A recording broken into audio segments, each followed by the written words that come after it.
Boa noite a todos. Boa noite. Hoje, exatamente 27 de novembro de 2017, nós estamos reunidos para estudarmos o livro Pensamento e Vida.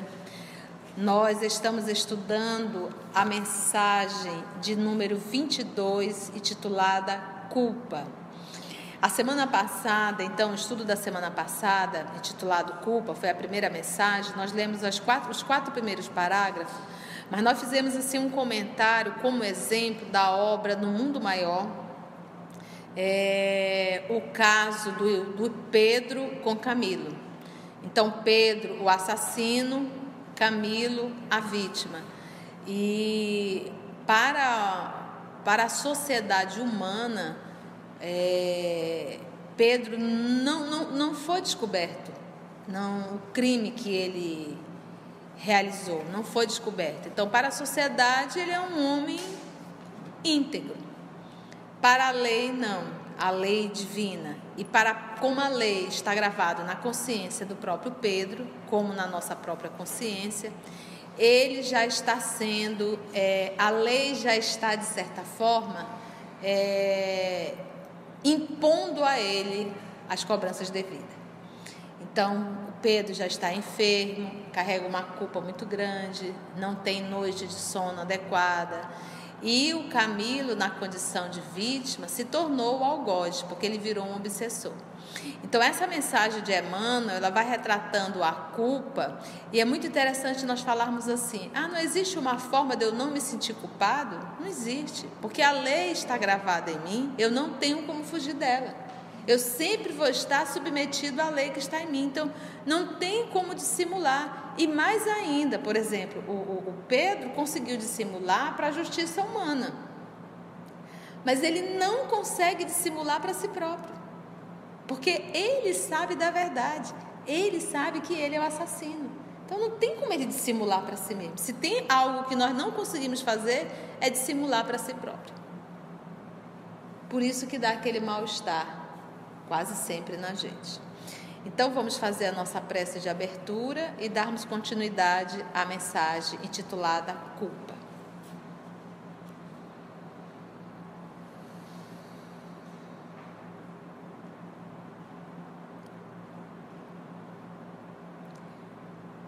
Divino amigo Jesus, amor de nossa vida, amigos espirituais aqui presentes, mais uma vez nos reunimos em torno da obra Pensamento e Vida. Agora, Senhor da vida, vamos estudar sobre a culpa. Comportamento e sentimento esse, resultado das nossas atitudes, que não está de comum acordo com a lei do amor. Mais, Senhor da vida, do que entender, ajuda-nos a sentir, ajuda-nos a perceber de forma mais ampla e de forma espiritual as lições que nos serão dadas essa noite. Ajuda-nos a internalizar as lições, porque é só através desse movimento que nós iremos nos tornar seres melhores. É em Teu nome, Senhor da vida, que aqui estamos. Pedimos a Ti a proteção, o amparo, a assistência e a inspiração. E que nós possamos, Senhor da vida, estar contigo e permanecer em Ti. Muito obrigado, Senhor.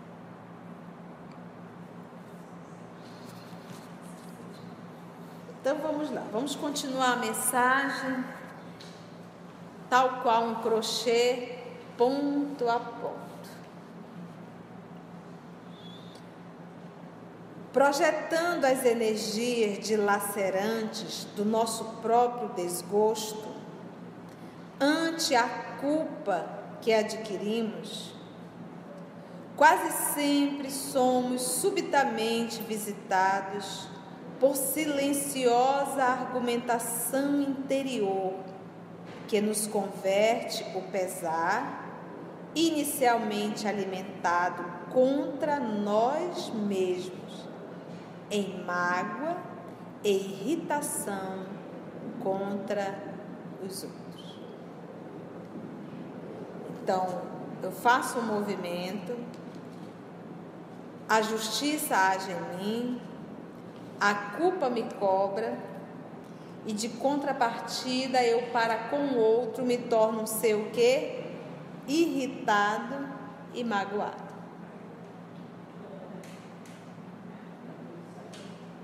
Entendemos isso? Por isso é que quando nós estamos agindo de comum acordo com a lei, quando carregamos paz na consciência, conviver conosco proporciona um bem-estar muito grande.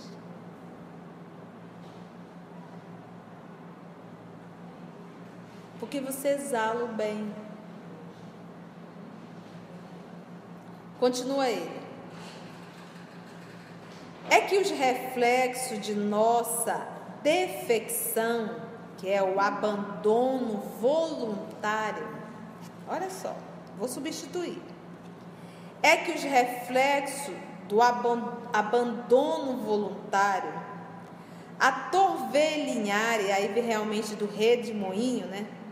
Junto de nós, assimilam de imediato as indisposições alheias, carreando, né, arrastando para a acústica de nossa alma todas as mensagens inarticuladas de revolta e desânimo, de angústia e desespero, que vagueiam na atmosfera psíquica em que respiramos, metamorfoseando-nos, ou seja, transformando em autênticos rebelados sociais, famintos de insulamento, que é isolar, ou de escândalo, nos quais possamos dar pasto, alimentação, à imaginação virulada, é de vírus mesmo, pelas mórbidas sensações de nossas próprias culpas. Que parágrafo complexo, difícil, mas nós vamos ponto a ponto para tentar entender o que é Emmanuel que nos falar com isso aqui. A palavra-chave e a mensagem-chave é essa. Você pegou exatamente o fio da meada. É esse processo da cooperação. Nós não estamos vivendo isolados. O que ele fala aqui? Eu vou ponto a ponto. Mas a pessoa carrega a culpa? Carrega. Tem o mal em si? Tem. Ela vai, de certa forma, permutar com o mal do outro. Assimilar. E associar. Olha que coisa que a gente não consegue parar para imaginar e pensar isso. Né, Vera? Vou repetir. É que os reflexos de nossa defecção, desse abandono voluntário, essa palavra reflexo te remete a qual mensagem? A mente é o espelho da vida em toda parte. O que nós deveríamos refletir? Jesus, que é o modelo e guia da humanidade. Nós não refletimos Jesus por essa defecção aqui, abandono voluntário. É que os reflexos de nossa defecção, esse abandono voluntário, atorvelinharem, aí pensa exatamente nesse movimento de torvelinho mesmo, tá? De redemoinho, tudo fora de ordem. Junto de nós, é que os reflexos de nossa defecção, abandono voluntário, atorvelinharem junto de nós, porque eu passo a refletir o que agora? É isso que ele vai falar. Essa confusão.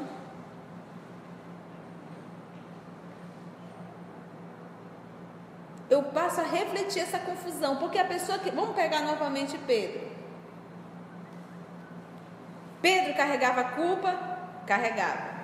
E ele não só carregava a própria culpa, como ele também passava a assimilar o mal que estava em torno dele. Somava, ou seja, a perturbação é maior do que nós possamos imaginar. Na mensagem 14, que é sobre o corpo, ele também fala sobre isso. Eu até marquei, ele fala assim: surgem, porém, outras cambiantes dos reflexos do passado na existência do corpo, da culpa disfarçada e dos remorsos ocultos. São as plantações do tempo certo que a lei de ação e reação governa, vigilante, com segurança e precisão. Exatamente isso, exatamente isso. Então, assim, ele diz, é por isso que muitas vezes, consoante os programas traçados antes do berço, na pauta da dívida e do resgate, a criatura é visitada por estranhas provações, em plena prosperidade material ou por desastres fisiológicos de comovente expressão, quando mais irradiante se lhe mostrava a saúde. Ou seja, Pedro tem todo essa prosperidade material, mas o corpo dele está danificado pelos reflexos da culpa. Exatamente, é exatamente esse movimento. Esse parágrafo aqui, ele está partindo do princípio que nós já estudamos, espelho da vida, que é a mensagem central realmente. Cooperação, é a junção de tudo. Então presta atenção nisso, não é difícil. Vamos pegar Pedro. Pedro é um assassino? Carrega a culpa? Carrega. A lei está gravada em quem? Nele. Ele já está submetido a essa lei? Está. O corpo está enfermo. O espírito já estava enfermo. O espírito já estava enfermo. Agora o corpo está enfermo. Mas não é só isso. Ele também, por estar em sintonia com o mal, porque ele vibra o mal, ele está em sintonia com o mal, então ele está nessa permuta com outros espíritos encarnados e desencarnados. Ele assimila e compartilha também. Nós estudamos muito isso aqui. Então nós entendemos aqui que os reflexos do nosso, né? Vamos colocar abandono voluntário de refletir Jesus, de refletir Deus, de refletir o amor. A torvelinharem na condição desse redemoinho junto de nós, esses reflexos, esse desequilíbrio todo, assimilar mesmo, olha aqui, ó, assimilar é fazer tal qual, viver tal qual, refletir. Assimilo de imediato. Não é uma coisa que leva 1, 2, 3 anos, é de imediato. As indisposições alheias. Assimila. Como uma esponja que vai sendo embebida daquele líquido. Arrastando. Olha a palavra, ele usa a palavra muito forte. Ele usa a palavra assimila, de imediato, arrasta. Você vê que é um movimento involuntário e violento. E essas indisposições alheias são de encarnados e desencarnados. Encarnado e desencarnado. Essa teia. Lembra muito bem quando nós estudamos esse processo da permuta, da troca, essa teia que nós ligamos ao qual e com quem nós vibramos. Todos nós aqui vibramos, todos nós, e nos ligamos com aqueles ao qual pensam da mesma forma, sentem da mesma forma. Entendemos isso? Olha só, as indisposições alheias, arrastando para a acústica de nossa alma. Qual é a palavra acústica? Como se fosse dentro da alma, ao qual isso vai o quê? Ecoar. Acústica faz um bum, um som maior. Exatamente. Você traz, isso não é traz e fica, é traz e ecoa. Traz o quê? Exatamente essa encrenca do outro. Vamos lá. É que os reflexos de nossa defecção, que é esse abandono voluntário, atorvelinharem junto de nós, assimilam de imediato as indisposições alheias, caso esteja na sintonia, arrastando para a acústica de nossa alma todas as mensagens inarticuladas de revolta e desânimo. Inarticulada. Então, é aquele movimento que a pessoa de repente não diz, não fala, mas pensa, idealiza, cultiva. É essa encrenca que eu vou trazer para a acústica da minha alma. Gente, é como se assim, já está ruim, vai ficar pior. Angústia e desespero que vagueiam na atmosfera psíquica em que respiramos, metamorfoseando-nos. Metamorfosear é o quê? Essa metamorfose ambulante, lembra? Metamorfoseando-nos em autênticos rebelados sociais, famintos de insulamento, de querer se isolar, ou de escândalo. Fantástico. Nos quais possamos dar pasto à imaginação virulada, de vírus, pelas mórbidas sensações de nossas próprias culpas. Entendeu? Entenderam agora? Quando ele diz, nos quais possamos dar pasto. Pasto é o quê? Alimentação. Exatamente. A imaginação cheia de vírus, contaminada pelas mórbidas sensações de nossas próprias culpas.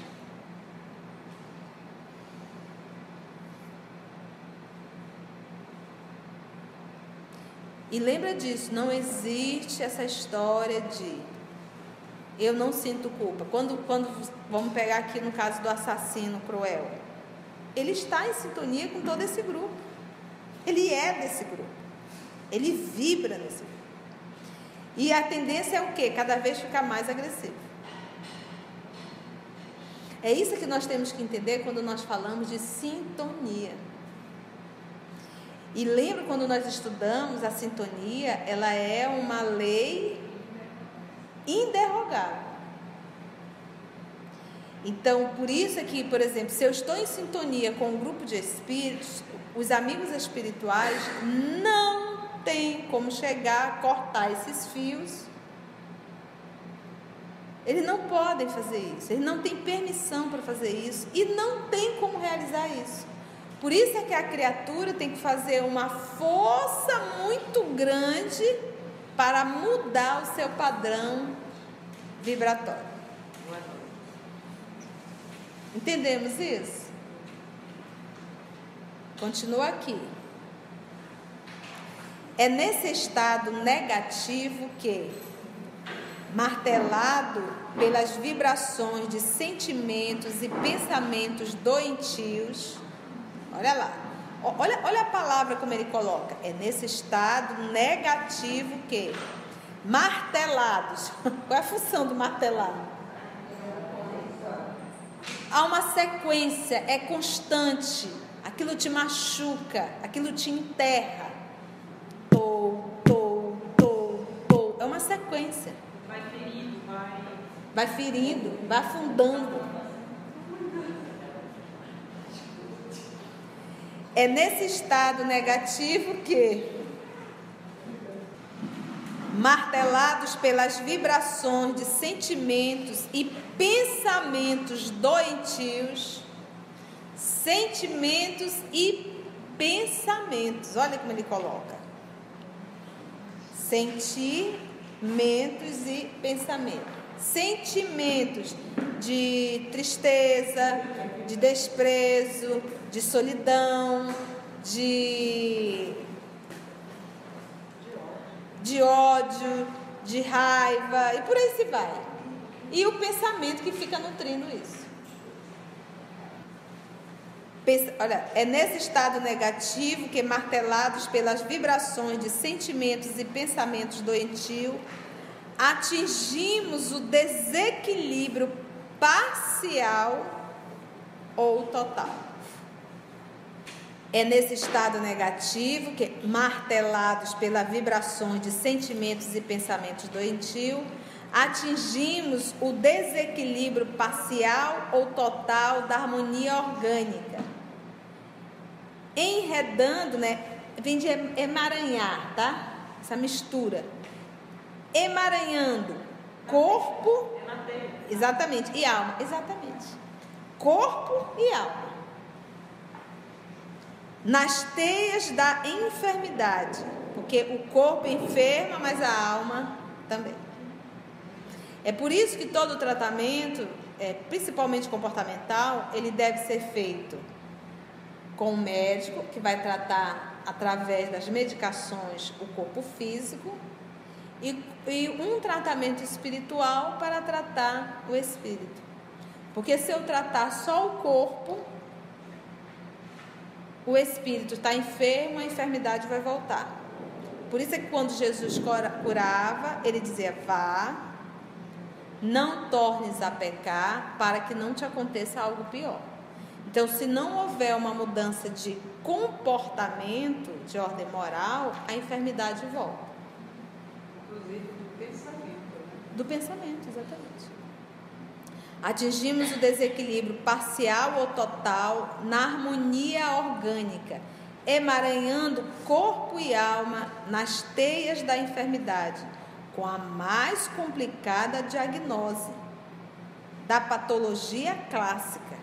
Então, nós vamos às vezes perceber essa diagnose, o conhecimento do que essa criatura. Às vezes você vira a criatura de cabeça para baixo e você não consegue ter um diagnóstico preciso.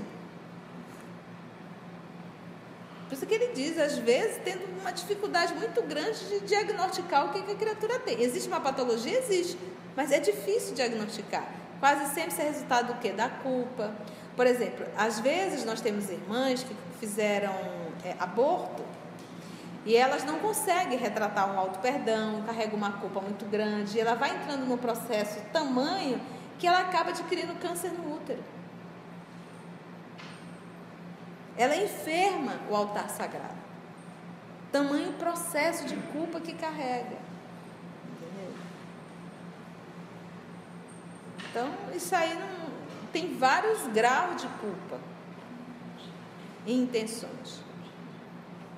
A noção de culpa, por exemplo, tem pessoas que carregam o que nós chamamos de uma culpa inconsciente. O que é isso, uma culpa inconsciente?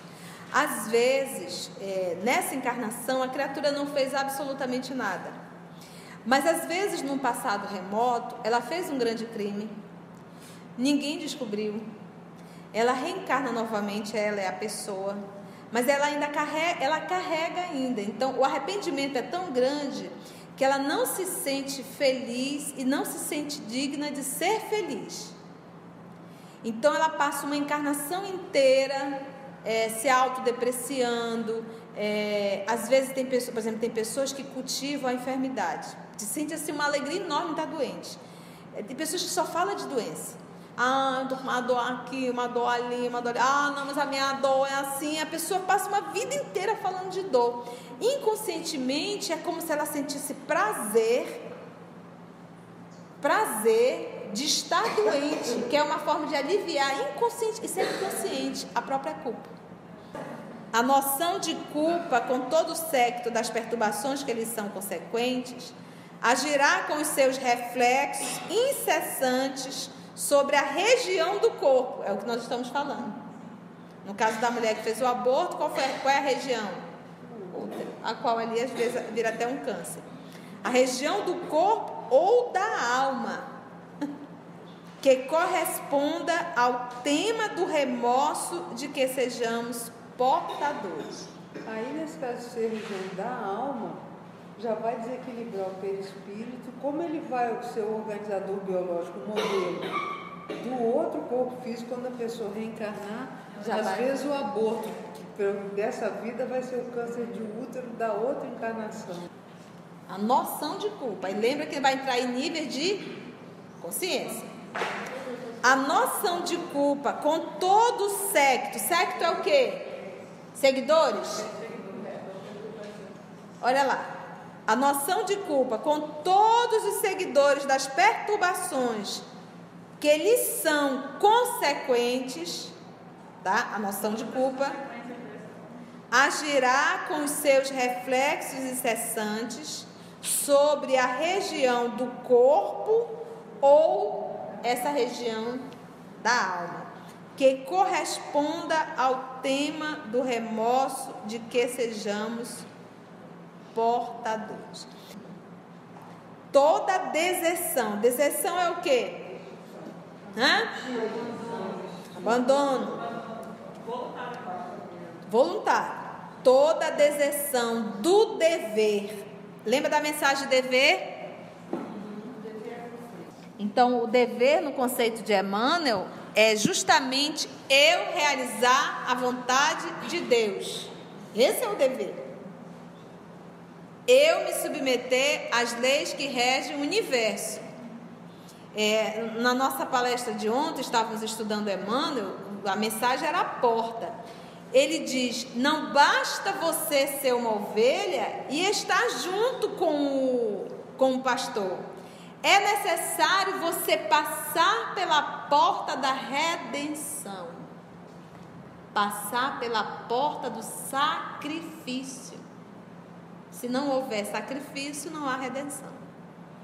Por isso, nosso querido Kardec fala, Jesus, é Jesus que diz, eu sou a porta.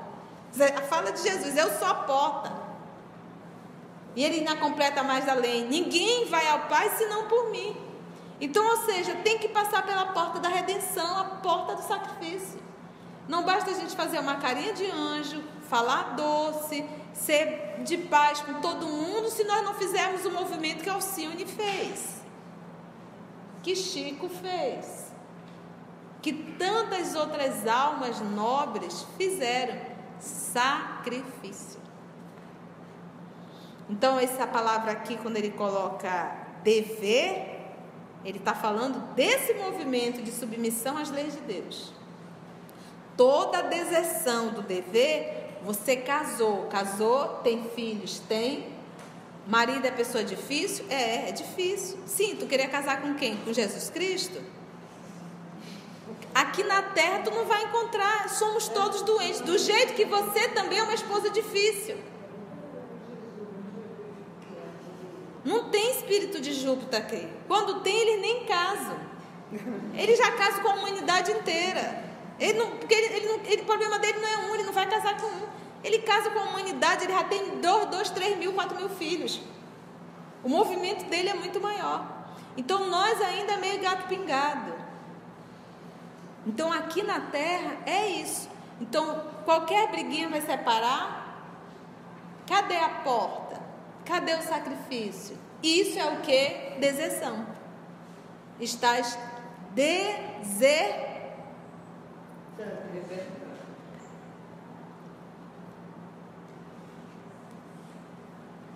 Toda deserção do dever a cumprir traz consigo o arrependimento que, alentado no espírito, se faz acompanhar de resultantes atrozes, exigindo por vezes demoradas existências de reaprendizado e de restauração. Não é melhor resolver logo num? Vai deixar para outra? Faça o sacrifício. Não é verdade? Quantas vezes a vida nos pede sacrifício e a gente foge? Cair em culpa demanda, por isso mesmo, humildade viva para o reajustamento tão imediato quanto possível de nosso equilíbrio vibratório. Cair em culpa demanda. Cair, olha só, o ato de quê? Humildade. Para refazer. O mais rápido possível. É a fala do nosso Senhor Jesus. Aproveita enquanto vocês os dois estão no caminho, o teu inimigo.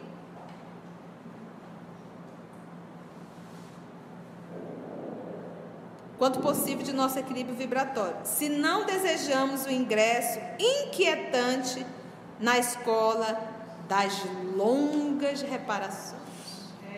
No capítulo 14, em que ele fala sobre o corpo também, Emmanuel dá uma solução sobre essa colocação aí. Contudo, é imperioso lembrar que reflexos geram reflexos e que não há pagamento sem justos atenuantes, quando o devedor se revela amigo da solução dos próprios débitos. A prática do bem, simples e infatigável, pode modificar a rota do destino, de vez que o pensamento claro e correto, com ação edificante, interfere nas funções celulares, tanto quanto nos eventos humanos, atraindo em nosso favor, por nosso reflexo melhorado e mais nobre, amparo, luz e apoio, segundo a lei do auxílio. Exatamente. É interessante, gente, nós sempre estávamos fazendo esse movimento de lermos as mensagens anteriores, porque nós já percebemos que é uma continuidade. É todo o tempo uma continuidade. Finalizando, ele diz assim: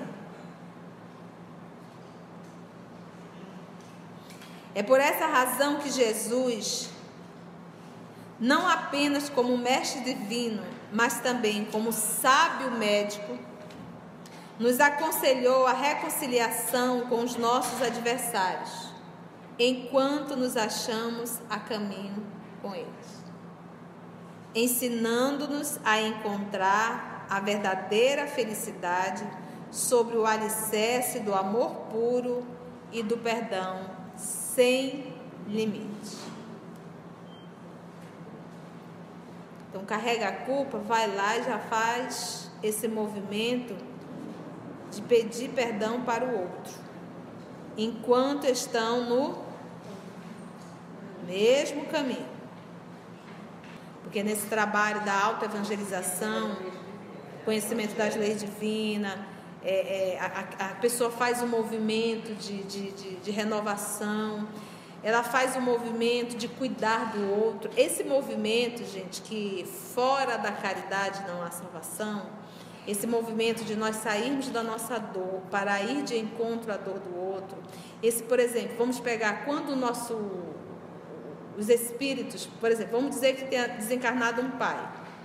Ele chega no mundo espiritual, ele sente muita falta dos filhos pequenos. Sabe qual é o tratamento no mundo espiritual para ele? Assim que ele tiver em condições, cuidar de outras crianças. Mãe, vai cuidar de outras crianças. Estou com saudade do meu pai, vai cuidar de idosos no mundo espiritual, de pessoas que estão, entendeu? Então, esse movimento de você sair da sua dor para ir de encontro à dor do outro, de começar a fazer esse ato de amor, isso te cura. Entendeu? Isso te cura. Exatamente, esse movimento te cura. Por quê?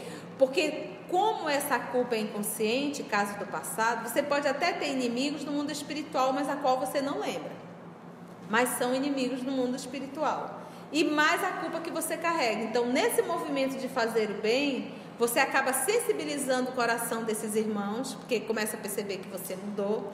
E inconscientemente, o bem que tu fazes começa a fazer bem a você. E nisso vai sanando a culpa a qual você carrega. Entendeu? Como? Trabalhando. Então, por isso, o terapeuta profissional vai te ajudar? Sim, vai te ajudar. Mas Jesus ajuda muito mais, porque Ele nos liberta. Como? Porque Ele é a porta. Então, é seguir os exemplos dEle.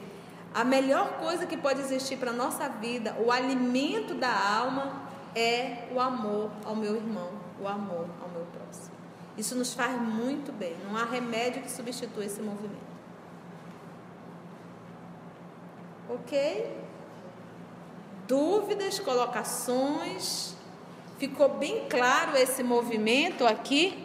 A nossa querida irmã Ana fez um movimento muito bom, fazendo link com as outras mensagens, porque quando o Emmanuel nos fala aqui, ele parte do princípio realmente de tudo aquilo que já falamos.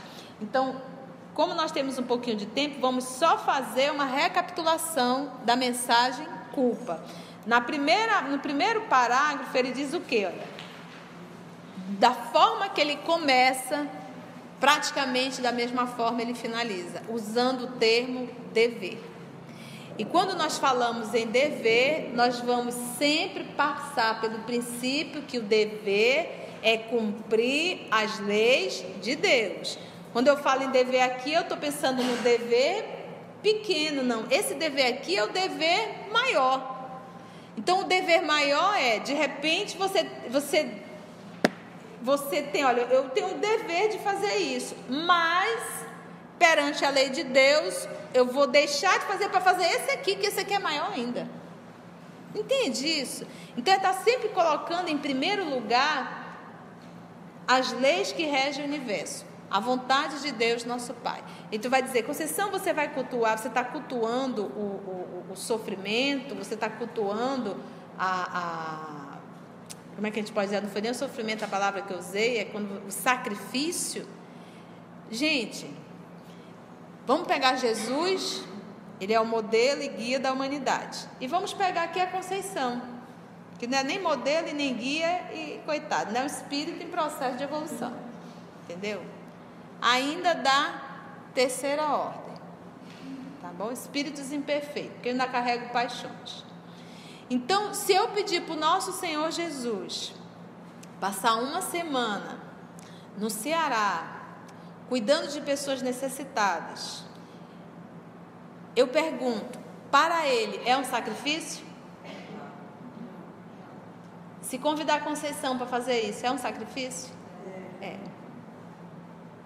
Então, quando eu utilizo a palavra sacrifício, é que para nós, seres ainda humanos, terráqueo, é um sacrifício fazer o bem ao próximo. Para nós ainda é um sacrifício pensar no outro antes de pensar em si mesmo. Para nós ainda é um sacrifício sair do nosso conforto doméstico para irmos de encontro ao outro. Para nós ainda é um sacrifício abrirmos a bolsa para liberar um dinheiro para alimentar um irmão que é nosso. Para nós ainda é um sacrifício abrir mão dos excessos e dos confortos de ordem material. Então não é que o sacrifício é porque está dentro da nossa condição. Tal qual você pegar um menino de 3, 4 anos de idade e pedir para ele escrever. Ele não sabe. E vai ser um sacrifício muito bem de fazer uma cópia. Mesmo tu colocando a letra. Ele não sabe. No nosso caso, não é nem que nós não sabemos, é que nós não queremos. Por isso que ele usou o termo voluntário. Nós já sabemos, mas não queremos fazer.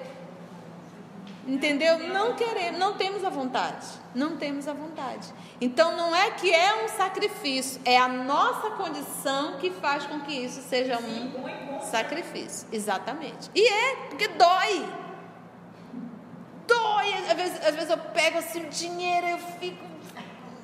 Você não quer dar, você diz. Foi um sacrifício. De repente, vim numa sexta-feira estudar Paulo Estevam. Sexta-feira, cansada da semana, né? E a pessoa vai arrastando a corrente, ou então não vai. Nada, não. Sexta-feira, a pessoa tá louca. Sexta-feira agora está em casa descansando. Então, você está entendendo? Então é um sacrifício. Ainda é um sacrifício. Quando fugimos ao dever, precipitamos-nos no sentimento de culpa. Toda vez que fugimos ao dever, nos precipitamos no sentimento de culpa, do qual dá origem o remorso, com múltiplas manifestações, impondo-nos brechas de sombra aos tecidos sutis da alma, da mente. Que mente, nós já sabemos que não é pensamento. Mente é uma coisa, pensamento é outra. Entendemos isso? Então, fechamos bem a palavra culpa. Conceição, como é que eu faço para não sentir culpa? Não pode beber. Cumpra o seu dever. Seja feita a vossa vontade, assim na terra como no céu. Então, eu acho que todos os dias nós deveríamos acordar, fazermos a nossa oração e dizer assim: Senhor, dai-me força para cumprir os deveres ao qual o Senhor me confiou. Dai-me força para saber fazer a tua vontade e não a minha. E dai-me força para passar pela porta da redenção. Fugir, nós deveríamos fugir da acomodação. Nós deveríamos fugir dos excessos. Nós vamos pagar tão caro por isso. E não vale a pena. A vida terrena ela é muito rápida. É 1 hora. E a gente perde uma eternidade por causa de 1 hora. Foi bom o estudo? Deu para aprender alguma coisinha? Então, agradecemos ao nosso Senhor Jesus por mais essa oportunidade que Ele nos deu. Que as lições possam ficar em nossa alma, em nossa mente, né? Nós possamos refletir e fazermos esse movimento não mais de fugir ao dever, de cumprir o dever, para que não venhamos trazer mais sofrimentos para a nossa vida. Muita paz e até o próximo estudo.